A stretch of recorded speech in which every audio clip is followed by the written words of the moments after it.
والسلام على رسول الكريم وعلى آله وصحبه أجمعين. أعوذ بالله من الشيطان الرجيم. بسم الله الرحمن الرحيم. يا أيها الذين آمنوا كتب عليكم الصيام كما كتب على الذين من قبلكم لعلكم تتقون. صدق الله العظيم. সম্মানিত এই শহীদি কাফেলা বাংলাদেশ জামাত ইসলামী কাদাকাটি ইউনিয়ন কর্তৃক আয়োজিত ইফতার মাহফিলের সভাপতি, উপস্থিত আছেন প্রধান অতিথি হিসেবে জেলা কর্পোরেশন সদস্য সাবেক আমির মৌলানা আবু বকর সাহেব। এছাড়া উপস্থিত আছেন এই ইউনিয়ন তদারককারী মৌলানা মোশাররফ সাহেব সহ অন্যান্য নেতৃবৃন্দ, প্রাণপ্রিয় কাদাকাটি সহ আশেপাশে ইউনিয়নের সদস্য, মুরব্বি কেরাম, যুবক ভাইরা, ছোট ছোট কিশোররা, সবার প্রতি আন্তরিক সালাম এবং যদি আশেপাশে হিন্দু ভাইরা থাকেন তাদের প্রতি আমার থাকলো শুভেচ্ছা। সম্মানিত উপস্থিতি, আমরা অনেক আলোচনা শুনেছি। এই রমজান মাস অনেক ফজিলাতের মাস। এ মাসের তাৎপর্য, এ মাসের গুরুত্ব, এ মাসের মহত্ব অনেক বেশি। প্রতিটা ইবাদতের 70 গুণ সব বেশি। এমন একটি রাত আছে সামনে, আমরা তার অপেক্ষা আছি, যে রাতকে বলা হয় লাইলাতুল কদর। আল্লাহ রাব্বুল আলামিন বলছে, ইন্না আনজালনাহু ফি লাইলাতিল কদর। আমি এই কদরের রাতে কোরআন নাজিল করেছি। এই রাতের মর্যাদা কত? লাইলাতুল কদর খায়রুম মিন আলফি শাহর। এই রাতের মর্যাদা হচ্ছে 1000 মাসের চেয়েও আরো বেশি। সুবহানাল্লাহ। সম্মানিত উপস্থিতি, গত রমজানে যারা ছিলাম, আমরা কি এই রমজানে সবাই বেঁচে আছি? একটু চিন্তা করে দেখেন, আগামী রমজান পাবো তার কোনো গ্যারান্টি আছে? তাও নাই। আর এমন একটি রাত আমরা সৌভাগ্যবান হয়েছি, আল্লাহ যদি চায় পাবো, যে রাতের মর্যাদা হবে 83 বছরের উপরে ইবাদত করার সমান ইবাদত, তার চেয়ে আরো বেশি। এখানে 83 বছর বেশি আছি, এরকম বয়সেরা কয়জন আছে? দেখেন, হাত উঠান দিন, দেখি কয়জন পাওয়া যায়। পাওয়া যাবে? এই একজন হাত উঠাইছে। তাহলে 83 বছর হায়াত পাওয়া বড় মুসিবত, কঠিন। সেই 83 বছরের হায়াতের চেয়ে আরো বেশি আপনি সওয়াব পাবেন এক রাতের ইবাদত। এই যে আল্লাহ সুযোগ করে দিলেন, তাহলে তার নিয়ামত, তার শুকরিয়া আদায় করা প্রয়োজন আছে না? সেই শুকরিয়া যদি আদায় করতে হয়, তাহলে এ মাসের কেন এত মর্যাদা, এটাকে আগে বুঝতে হবে। বিয়ে অনুষ্ঠান, আমি একটি ছোট গল্প বলি। বিয়ে অনুষ্ঠান, বিরাট আয়োজন, পোলাও বিরিয়ানি রান্না হয়েছে, সুন্দর গেট করা হয়েছে, স্টেজ করা হয়েছে, সবকিছু ফিটফাট। বরপক্ষ আসবে 100 জন, আসলো 99 জন, একজন আসলো না। কে আসলো না? বর আসলো না। বলেন ওই গেটে ঢোকা যাবে? ওই স্টেজে বসে পোলাও বিরিয়ানি খাওয়া যাবে? ওখানে কি মারামারি ঝগড়াঝাটি হবে না সুন্দর কিছু হবে? ঝগড়া হবে না? তাহলে এই বিয়ে অনুষ্ঠানের কেন্দ্রবিন্দু কে? বর। এই রমজান মাসের এটাকে মাথায় রাখতে হবে, কেন্দ্রবিন্দুর বর হচ্ছে আল কোরআন। কোরআনের কারণে এই মাসের এত বরকত, এত মর্যাদা, এত গুরুত্ব। সেই কোরআনকে বাদ দিয়ে যদি আমরা সব নিতে চাই, কোনোদিন হবে না। কারণ এই কোরআন দিয়েছে কি হুদাল্লিন নাস, আপনার আমার হেদায়েতের জন্য। অর্থাৎ আমার ব্যক্তি জীবন কেমন হবে, আমার পারিবারিক জীবন কেমন হবে, আমার সমাজ, আমার রাষ্ট্রীয় জীবন কেমন হবে, তার সমাধান একমাত্র আল কোরআন। এই আল কোরআনকে বাদ দিয়ে যদি অন্য জায়গায় সমাধান খুঁজি আর এই রোজার ফজিলাত নিতে চাই, কোন ফজিলাত পাওয়া যাবে না। এই ফজিলাত যদি নিতে হয়, আগে কোরআনকে ধরতে হবে, কোরআনকে নিজের সঙ্গে বানাতে হবে, কোরআনকে ভালোবাসতে হবে। এরপরে যে কথাটা বলতে চাই, আল্লাহ রাব্বুল আলামিন রোজা কেন দিলেন? এটা প্রশ্ন না? আমরা বলি রোজার কারণে মনে হয়। রোজা দিলেন একটি উদ্দেশ্য আছে। সব কাজের যেমন উদ্দেশ্য থাকে, এই রোজার একটি উদ্দেশ্য আছে। উদ্দেশ্য হচ্ছে, আল্লাহ নিজেই বলছেন যে কুতিবা আলাইকুমুস সিয়াম, তোমাদের উপর রোজা ফরজ করা হয়েছে, কামা কুতিবা আলাল লাযিনা মিন ক্বাবলিকুম, যেমন করা হয়েছিল তোমাদের পূর্ববর্তীদের উপর। আশা করা যায় লাআল্লাকুম তাত্তাকুন, তোমরা আল্লাহ ভীরুতা অর্জন করতে পারবে, মুত্তাকি হতে পারবে। অর্থাৎ এই রোজা আপনার আমার উপর ফরজ করেছে কি কারণে? যাতে আপনি আমি খোদার ভয়ে ভীতু হয়ে দুনিয়াতে জড়ো সড়ো হয়ে জীবন যাপন করতে পারি। বোঝা গেছে? দুনিয়াতে জড়ো সড়ো হয়ে আল্লাহর ভয়ে জীবন যাপন করি, এই শিক্ষা দেওয়ার জন্য এই ট্রেনিং স্বরূপ এই রোজা। বলতে পারে রোজা বারে ট্রেনিং কেমন দেয়? এই রোজা আপনাকে ব্যারিকেড দিচ্ছে। আল্লাহ রসুল পরিষ্কার বলেছে না যে মিথ্যা কথা এবং কাজ সারতে পারলো না তার সারাদিন না খেয়ে থাকার কোনো প্রয়োজন নাই। তার মানে কি রোজাদার কোনো আকাশ কুকাশ করবে না, কোনো খারাপ কাজ করবে না, মিথ্যা কথা বলবে না। এইটি হচ্ছে রোজাদারের পরিচয়। আর রোজা এমন একটি ইবাদত, এর কোনো বাহ্য রূপ নাই। সব ইবাদতের রূপ আছে, রোজার কোনো রূপ আছে? সেরি করলো, ঘরে রাখ করে পেট ভরি খেয়ে ইফতারের সময় আসলো, বলবেন না বেটা তুমি ইফতারি করেছো, তুমি রোজা না, তুমি ইফতারি করি না, বলবো নাকি? না, কারণ এর কোনো বাহ্য রূপ নাই। নামাজের রূপ আছে, হজের রূপ আছে, জাকাতের রূপ আছে। কেউ না দেখলেও যাকে জাকাত দিচ্ছেন সে দেখে।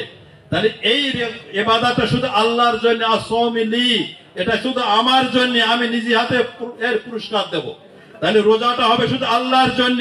যার কারণে রোজা রয়ে আল্লাহ রাব্বুল আলামিন আপনার আমার ভিতরে এমন একটি অনুভূতি তৈরি করে, আল্লাহর ভয়ের প্রশিক্ষণ তৈরি করে, যেটা আমরা একটু যদি ভাবি, একটু চিন্তা করে দেখতে পাবো। এখানে যারা আমরা আসছি, আজকে প্রচন্ড গরম পড়িস না, আমরা অনেক উল্টো পাল্টা কাজ করে রোজা আরে কি পানি তো ডুববারি কয়জন খেয়ে আসে? এখানে আছে কেউ? আপনার সন্তান ছোট বাচ্চাটাকেও বুঝাবেন দিন কালকে যে খোকা পানির তোলা ডুববারি খাও, দুনিয়ার কেউ দেখবে না, অসুবিধা হবে না, তুমি রোজা থাকো। রাজি করাতে পারেন কিনা? পারবেন না। এটা এমন একটি ইবাদত, এ মাসে আপনার টাকা লাগে না, মসজিদে মুসলিমে বাড়ি যায়। একইভাবে আপনার আমার ভিতরে অনুভূতি তৈরি করে দেয় যে বান্দা তুমি যে রোজা থাকছো, তুমি পানির তলে ডুব মেরে যদি খাও, ঘরে করে চুপি চুপি যদি খাও, দুনিয়ার কেউ দেখবে না, কিন্তু দেখবে কে? তোমার মালিক দেখবে। এই প্রশিক্ষণ একটি মাস ধরে আপনাকে আমাকে দিয়ে অনুভূতি তৈরি করছে যে বান্দা বাকি 11টি মাস তুমি এই জীবন যাপন করবে। আমি যদি কোনো অকাজ করি, কোনো কুকাজ করি, কোনো অন্যায় করি, দুনিয়ার কেউ জানলো না, কিন্তু জানবে কে? তোমার মালিক। এই অনুভূতি, এই ভয় নিজের ভিতরে যদি তুমি তৈরি করতে পারো, তাহলে তুমি মুত্তাকি হতে পারলে, তাহলে কোরআনের আলোকে তোমার জীবন গঠন হবে, তাহলে কোরআনের আলোকে তোমার পরিবার গঠন হবে, কোরআনের আলোকে তুমি সমাজ গঠন করার ভূমিকা রাখতে পারবে। সম্মানিত উপস্থিতি, কিন্তু রোজা আমাদের আদু ভাই হয়ে যাচ্ছে কিনা? রোজা রাখছে কেউ 10 বছর, 20 বছর, 50 বছর হয়ে যাচ্ছে, কিন্তু মুত্তাকি হতে পেরেছি কয়জন? আজকে সেই হিসাব মেলানো দরকার। হয়তো বলতে ভাই আমি তো বলতে আমাদের খোটা দিচ্ছেন কেন? আমি একটু বলি, মুত্তাকি মুখী বলার কোন জিনিস নয়, এই পোশাক দিয়ে প্রমাণ করার জিনিস নয়, তাহাজ্জুদ গুজার করে প্রমাণ করার জিনিস নয়, নফল রোজা রেখে প্রমাণ করার জিনিস নয়। এই মুত্তাকি প্রমাণ করার জিনিস হচ্ছে ময়দান। সেটা কোন ময়দান? 17ই রমজানের ইতিহাস আমাদের মনে আছে। এই দিন কিসের দিন ছিল? বদর দিবস আমরা পালন করি না? একটু চিন্তা করে দেখেন, আল্লাহ রাব্বুল আলামিন আল্লাহ রসুলকে দিয়ে প্রথম টেস্ট করলেন যে বান্দা তোমরা যে মুত্তাকি, তোমাদের মুত্তাকি বানানোর জন্য যে তোমাদেরকে ট্রেনিং দেওয়া হচ্ছে, প্রশিক্ষণ দেওয়া হচ্ছে, তুমি কতটুকু আল্লাহর ভয় করতে শিখেছো? তাই এই রোজার মাসে প্রশিক্ষণ নিতে চাই, রোজার মাসে পরীক্ষা নিতে চাই। তাই 17ই রমজান ছিল সেদিন বদর প্রান্তে। একদিকে আবু জেহেলের সশস্ত্র বাহিনী, সেই জামানার আধুনিক বাহিনী 1000-এর উপরে, মুসলমানরা ছিল কতজন? 313 জন। কোন আধুনিক অস্ত্র ছিল সেই জামানার? কিছুই ছিল না। তাদের ছিল একটি অস্ত্র, সেই তাকওয়া, ঈমান, এই ছাড়া আর কোন অস্ত্র ছিল না। তাই আল্লাহ রাসূল সেদিন বলেছিল আজকে রোজা ভঙ্গ করো, আজকে ইসলাম থাকবে কি না থাকবে তার ফয়সালার দিন, আজকে কোরআন থাকবে কি না থাকবে তার ফয়সালা দিন। রোজা বড় ইবাদত নয়। বাতিলের মোকাবেলা করে, আবু জেহেলের ওই সশস্ত্র বাহিনীর মোকাবেলা করে এই ময়দানে টিকে থেকে প্রমাণ করতে হবে তুমি কি আসলে মুত্তাকি নাকি তুমি মুনাফিক। সম্মানিত উপস্থিতি, যার কারণে আল্লাহ রসুলের সাথে যারা চলেছে, উঠেছে, বটেছে, ইবাদত করে বন্দী করেছে, নামাজ, রোজা, হজ, যাকাত সব করেছে, কিন্তু যারা জিহাদের ময়দানে যাইতে চায়নি, তাবুকের ময়দানে যায়নি, উহুদের ময়দানে যায়নি, এইভাবে যারা এই ময়দানে যায়নি, আল্লাহ রাব্বুল আলামিন কোরআনে আয়াত নাযিল করে বলে এরা সবাই মুনাফিক। হয়তো বলতে পারেন এখন বর্তমান সময় কি ওই ইমানদার পাওয়া যাবে? একটু ভেবে দেখেন তিনি পাওয়া যায় কিনা। আজকে যারা ফাঁসির মঞ্চে গিয়েছে, ইসলামী আন্দোলনের নেতৃবৃন্দ, সর্বোচ্চ কর্মকর্তা নেতৃবৃন্দরা, তারা আমরা দেখেছি না ফাঁসির মঞ্চে কি তারা ভেঙে পড়েছিল? বরং সেখানে দাঁড়িয়ে তারা মৃত্যুর মুখোমুখি দাঁড়িয়ে তারা বিজয়ের জয়গান গেয়েছে না? এখন ফেসবুকে আসছে, আপনারা দেখবেন। অন্যগুলো আমি অনেক আলোচনায় বলেছি, আমি নতুনটা বলতে চাই। মীর কাসেম আলী সাহেব ফাঁসির পূর্ব মুহূর্তে তার পরিবারের সাথে যখন সর্বশেষ সাক্ষাৎ হচ্ছে, সেই সাক্ষাতের একটা ভিডিও আছে। ওখান থেকে ভিডিও কল জেলখানার যে কোনো কর্তৃপক্ষ তার মানবিক কারণে এসে হাতে ভালোবেসে সুযোগটা করে দিয়েছিল। উনি বাইরে নেতৃবৃন্দের সাথে কথা বলছে, উনি ওনার নাতিপোতাদের সাথে খেলা করছে আর বলছে আমি খুব আনন্দে আছি, আমি খুব খুশিতে আছি, একটু পরে আমার মাওলার সাথে আমার সাক্ষাৎ হবে, আমি সেই অপেক্ষায় আছি, তোমরা সবাই দোয়া করো আমার জন্য, ইনশাআল্লাহ জান্নাতের সিঁড়িতে তোমাদের সাথে দেখা হবে, আর আমাদের শাহাদাতের বিনিময় ইনশাআল্লাহ বাংলাদেশে ইসলামের বিজয় আসবে। সম্মানিত উপস্থিতি, এই কাফেলার নেতৃবৃন্দ এইভাবে ফাঁসির কাছে গিয়েছে। আজকে সাইদি সাহেবের কথা ভাবেন তিনি, তার মতন যশ, তার মতন খ্যাতি এই বিশ্বে বর্তমান সময় আর কারো ছিল? এই ব্যক্তি তার সমস্ত এই ব্যাগ যুগের বেশি সময় জেলখানায় এসে ধুকিয়ে এই বৃদ্ধ বয়সে তার জীবনটাকে শেষ করলো। ওই শাসক ফেসিবাদী হাসিনার হাতে এসে জীবন দিল, বাতিলের সামনে সে মাথা নত করেছিল? করে নাই। আজকে জুলাই যে আন্দোলন, আজকে একটু ভেবে দেখেন তিনি, এটাই হচ্ছে মোত্তাকি। আমি মোত্তাকিনদের পরিচয় বলছি বর্তমান সময়ে, এটাই হলো মোত্তাকিনের পরিচয়। আল্লাহ রসুলের জামানে যেমন উহুদের প্রান্তরে, বদরের প্রান্তরে, মক্কা বিজয়ের দিন যেমন রমজান মাসে প্রমাণ করেছিল, আজকে যে জুলাই আন্দোলন হয়েছে একটু ভেবে দেখেন তিনি। আবু সাইদের কথা ভাবেন তিনি, তার কয়টা গুলি খেয়েছিল সে? আচ্ছা, এখন যদি এখানে 5টা বন্দুক সেট করে আমরা কয়জন দাঁড়াতে পারবো বলেন? কয়জন পারবো? যদি পারি তাহলে এই মোত্তাকি হতে পেরেছি, যদি পারি তাহলে এই রোজা আপনাকে আমাকে কিছু শিখাইছে। আদু ভাই নাই, আদু ভাই জানেন তো 7 পর্যন্ত উঠে আর পারি, শ্রেণী মাস্টার ডিগ্রি পাস। আমরা যেন আদু ভাই না হই।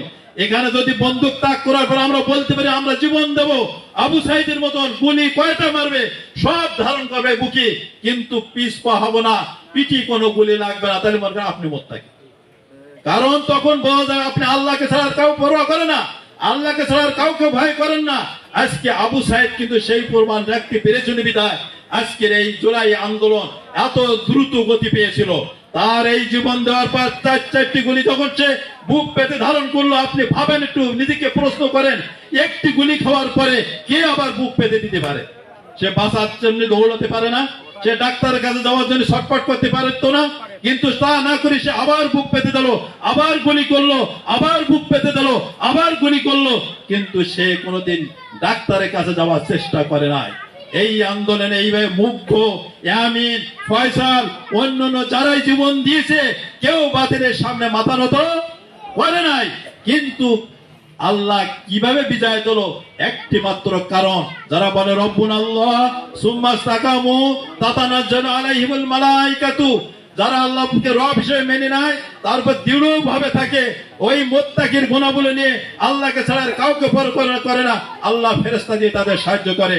অতএব এই জুলাই আন্দোলন মনে করতে হবে একদিকে ফেসিবাদী শেখ হাসিনার সশস্ত্র বাহিনী যারা দেশকে লুটি পুটি বেগম পড়া তৈরি করেছে, এদেশের আয়না ঘর তৈরি করে আইএমএ জাইলাতকে হার মানিয়ে দিয়েছে, এদেশের হাজার হাজার মানুষকে তারা পাখির মতো গুলি করে হত্যা করেছে।